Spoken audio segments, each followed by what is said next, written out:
It's definitely, oh yeah, it should be here.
Thank you all for being here.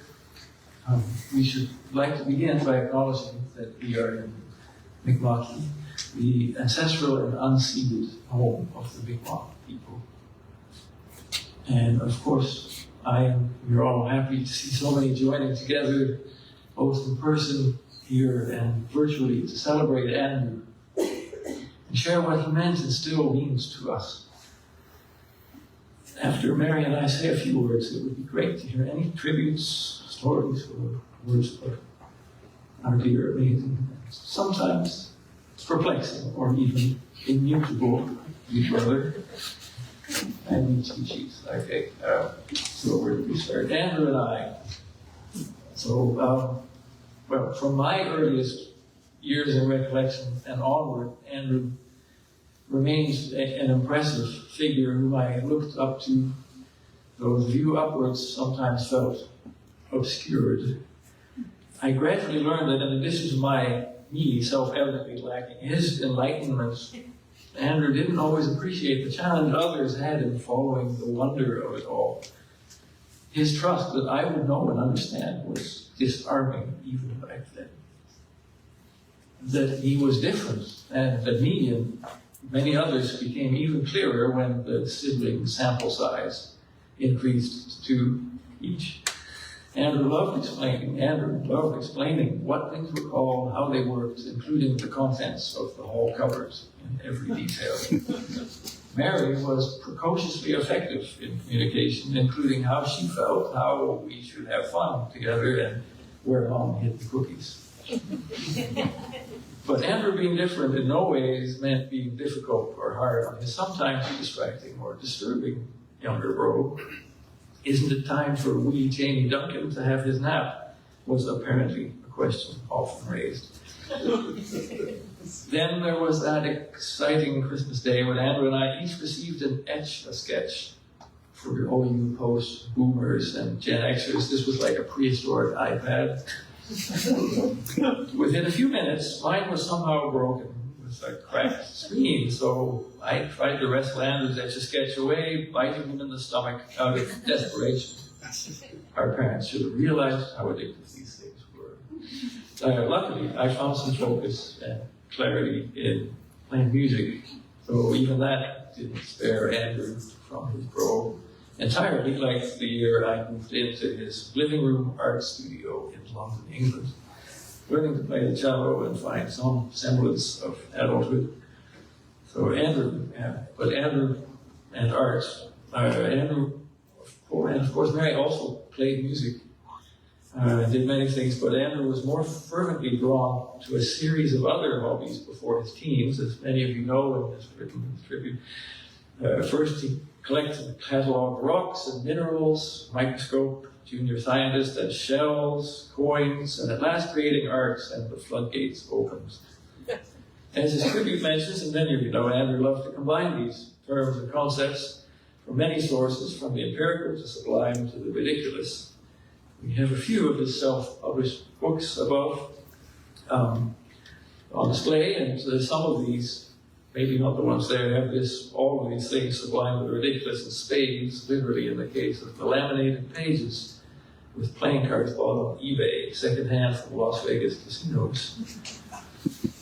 As a brief example on the sublimation front, like Andrew, his world somehow could connect with so many of ours, and yet be so difficult to grasp. But in his Atlas of Nowhere, on one page he renders map projections of ancient Greece's Delphi and its fictive antipode, Anti-Delphia, writing of Zeus releasing intersecting eagles, or by some accounts crows, to locate Delphi as the center of the earth. His history, of course. Then on a pair of later pages, he comes back to birds and mysticism, morphing a classic Flemish painting depicting mystics, opposite to texts documenting the founder of the esoteric theosophy's travels from the old world to the new, and Andrew's own sensations, lying with closed eyes in the attic during a severe thunderstorm, how migrating birds use the magnetic field, and perhaps not the stars, to navigate, how crows are deemed less noble than eagles, and yet the one and only Van Gogh painted crows in his very latest works. And in large text overlaid on all of this, how Andrew and the Theosophist could commute magnetically over the spheres, abandoning the autonomy of cellular thought to live in pure energy. His mind certainly flew far and wide. Sometimes it seemed just for a lark. Though I've almost certainly missed or misinterpreted quite a bit from just those pages. And Andrew, music was of course also essential to his life. And his musical taste also often went out there. Although performing music wasn't really his thing, he had an uncanny knack for zeroing in on musical icons before they were known as that, or before he could have known. He loved Prokofiev's mercurial and bombastic, yet romantic piano concerti, Frank Zappa's zappy and irreverent, and I go on Radiohead, but he really, he fell big time for the audacious Mark E. Smith in the Fall. A few of you will probably know, but I once joined him in London to hear the Fall live, and I learned to vicariously appreciate some of his faves. And I was hoping to have a multimedia, I had a kind of, fanciful notion to make this a multimedia event, including some of his music, but that became Bach on the cello. One of the songs that reminds me of his marquee singing in 1992, Free Range, 2001, A Life Code, also Sprach Zarathustra, so 2001, not 9/11. Facts in Europe are proliferating across the earth, free range. And when I rock to this, it's always, I get into it, but I realize I'm actually celebrating Andrew. So it was Bach. But this piece I played, this Allemande from Bach's Third Suite, it reminds me not so much how Andrew envisaged things, or even what he was into, but how he was to me. Direct, open, optimistic. Yet underneath this candor, presenting a challenge in interpretation and dialogue. The great Dutch cellist Anna Belsma said, the Allemands are the most difficult to play. The structure seems simple, but this interplay, I think, with the forward and repetitive elements and the subtle changes in between phrases and registers, I think it's easy to lose the thread. You might have heard that a little bit there, or miss the underlying charm. And conversations with Andrew and viewing his art sometimes felt like that. On another note, he would have appreciated the anti-symmetry in this greatest of German composers, writing in Allemande, which means German in French. I'm sure he could have used those and permutated these words in art together with who knows what, to his own great amusement and satisfaction. But Andrew and everyone, his trusting and kind nature was not reserved for me, or even for others just close to him. He always sought to be supportive and treat everyone with respect, regardless of perceived differences or shortcomings. He seemed almost incapable of lashing out, to me, for sure, except perhaps during slam dancing. Speaking of London, Tim Laris has joined us all the way from Australia, if you're curious to hear more about their art school days there. I remember one night during my year there, or was it one morning, that Andrew came home to tell me he'd been thrown against the wall by a mugger. And as the mugger prepared to strike again, Andrew asked, as if out of the blue, "Do you have the time, please?" Which so dumbfounded the would-be assailant that he gave up and walked away. And as long as he didn't screw over other people who he cared about, and he cared about people. So for sure, those in authority were not given the naive benefit of the doubt. Andrew was a very moral creature and railed endlessly online against misinformation in society and politics and about the environment years before it became a well-understood issue. His hands-on work here in Nova Scotia, I can't speak to that, but I know that his work here in progressive politics and conserving the environment do speak to his commitment for a better world for all. Life in this world is not always easy for Andrew, but he always showed uncanny strength and resilience with an innate and unwavering optimism. Nowhere was this more apparent than in his love for his beautiful children, Olive and Gordon. I hope they will always know how much he loves them. And I know it's great. There's Charlotte and Max here, the upstairs neighbors. They love playing together. And I hope they can learn can gain strength and resilience in knowing that, the joy that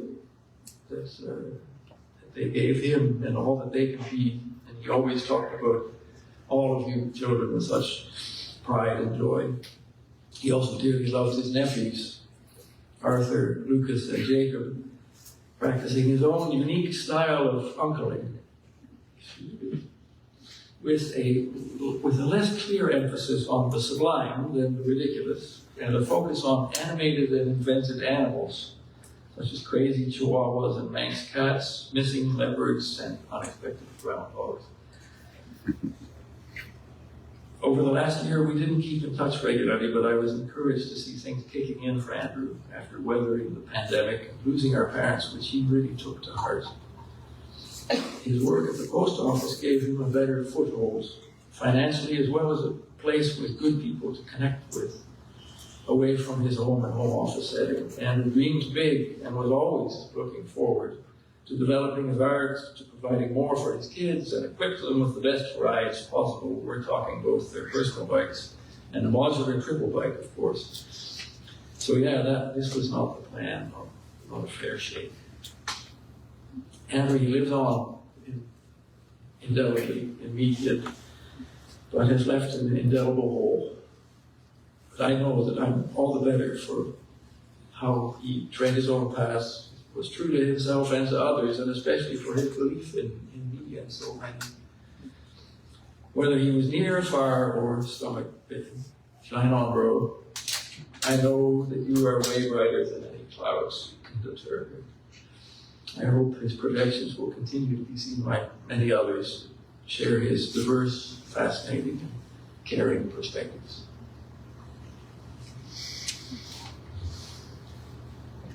Okay.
Thank you, Jamie, for your lovely music and memories, and thank you all for coming.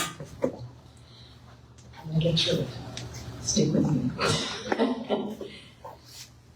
Even in my earliest memories of my big brother, Andrew, I always knew he was an artist, capital A. He could draw anything and well, and he seemed to remember everything and well. Our mother used to say that it was her fault that he became an artist, because when he was a baby, she would hold him up to the window and say, look, Andrew, look at the sky, look at the colors. And while I'm sure that contributed, he also just had a genetic predisposition to be an artist. It comes from all sides of our family tree. Didn't fall to me, so it all went to him. He initially sketched, which led to watercolors, pastels, and acrylics. Initially in art college, he began to do lithography and printmaking. It was really more in London that he began the art of taking things apart and reimagining them as something new. One of his more notorious beginnings with this was in art school. He took Xerox copies of his naked body and then sliced them up to reconnect them into an obscure reconstruction. We only learned about this back home because he kept breaking the photocopiers in the process. And by the third time, a call came that Dad had to pay for a replacement of one of them. Thankfully, reimagining maps became a more common vehicle for his artistic lens. His ability to recenter, refract, and reimagine how we see our world was wondrous and extensive. He never stopped. And those who are in the art community here are well aware of that as well. He was able to take that same approach and perspective to reimagining words, letters, tearing down speeches. The Gettysburg Address became a book full called Spaghettisburg Address. Even random letterings became new ideas through anagrams, sometimes brilliant, often hilarious, and always extensive. His capacity for retaining obscure detail was remarkable. He could recall facts, dates, complex connections on the spot. I know I've heard from a few of you of that is what you think about when you think about Andrew. It's just this incredible retention. He was an avid reader, a devoted enthusiast of history, philosophy, and politics, and seemed to retain everything he read. When he corrected you on dates and details of an event, he was almost always right. Andrew didn't always live easily.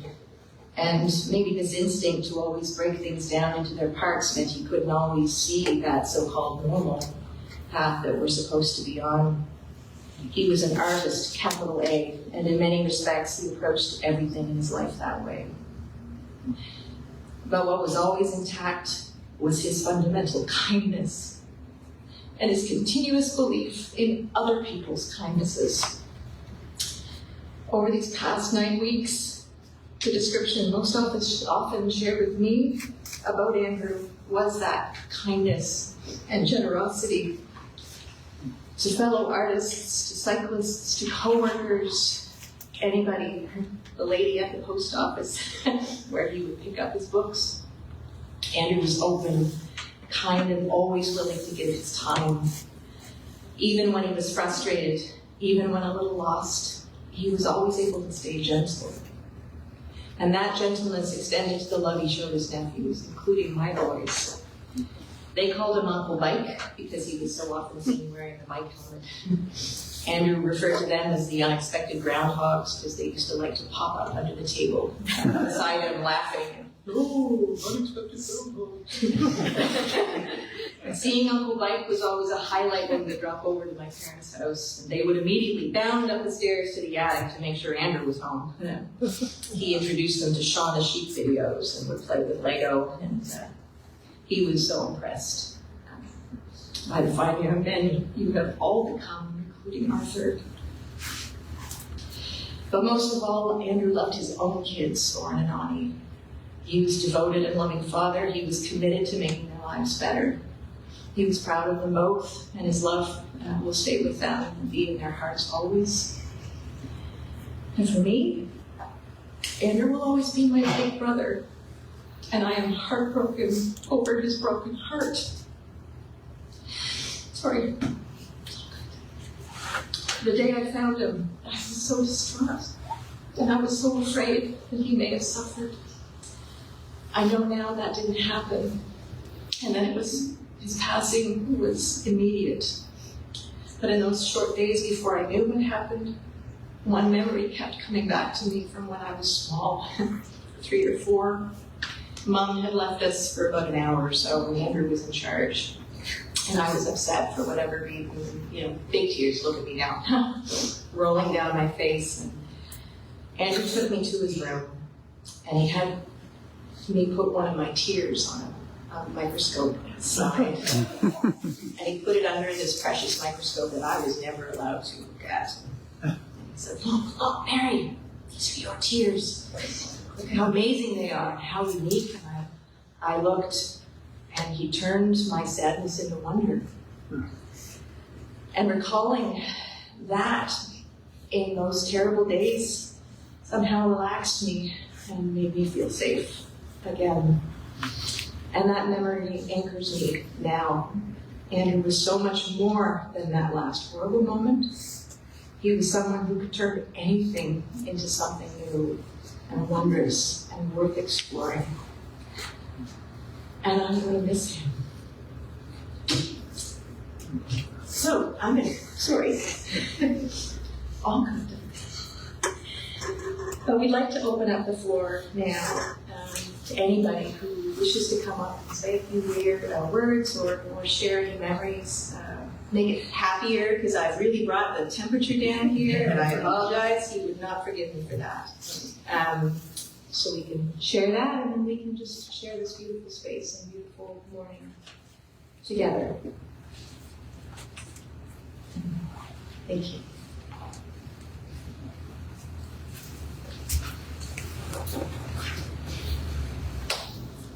It's also okay if no one wants to. I'd like to say a word about the down and tip. Thank you.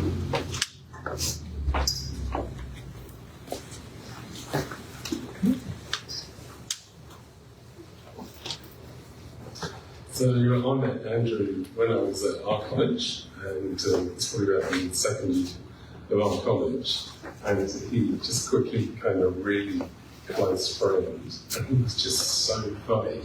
He would he'd this sort of Canadian laconic style, he'd drop a joke, and he'd just grin and look at you to wait to see if you got the joke.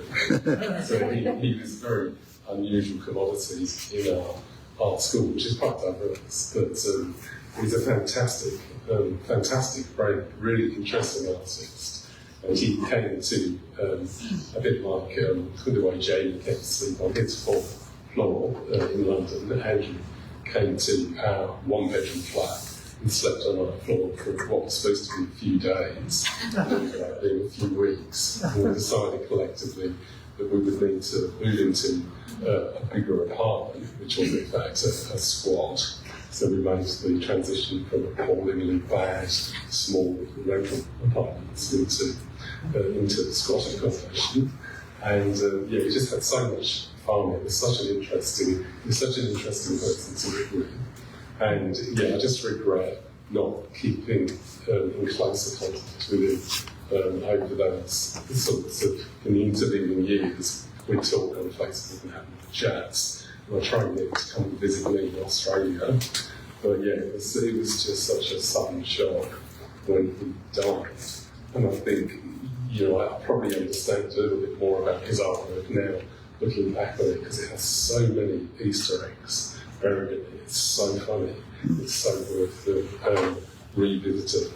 And it's just a privilege to be here with you all and to remember and sort of celebrate his life and his compassion and integrity. So thanks very much.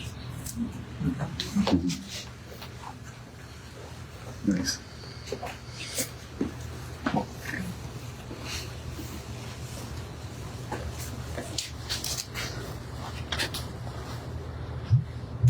June and I have known Andrew for 57 years, since the day we arrived in Halifax. In fact, we hadn't been in McLaren's house for more than a few minutes when Andrew said to June, "Would you like to come up and see my show collection?" So really, initially, would you like to come up and see my etchings?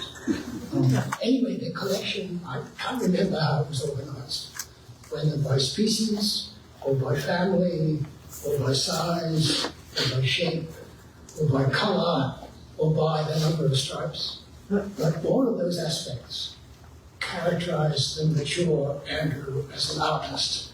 The maker of anagrams, the maker of atlases. It was all there in this 8-year-old boy. Quite amazing. Mm-hmm. There's people as I look.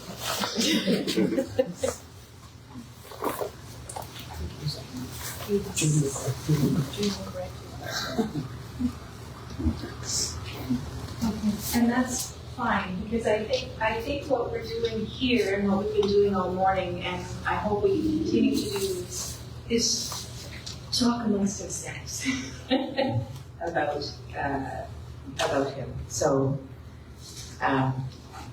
did you want to play? Okay, good. Not good, sorry. Okay. Because the acoustics, this is such a fabulous space. And thank you for coming, and we're really grateful for your support. It really does help carry us through this, and I feel so much love for all the different facets of Andrew in this room. We want to extend a huge thank you to the Dalhousie Arts Centre and the staff for helping us set all this up. Sim and the art gallery for the easels. They kindly lent us to see Andrew's art. If you haven't looked at the table, please do. It's the books are worth flipping through. Catering, Jane's next door, came through fabulously, and thank you, and please stay and enjoy that. I will also mention, I believe the gallery opens, the Dalhousie Art Gallery opens at noon, so if anybody does want to stick around and have a peek in there, there's always really interesting things to see. Or you could just look at the sky, like baby Andrew, and reimagine the world. Andrew would approve. Thank you. And thank you, Peter, for No problem. being our live streamer.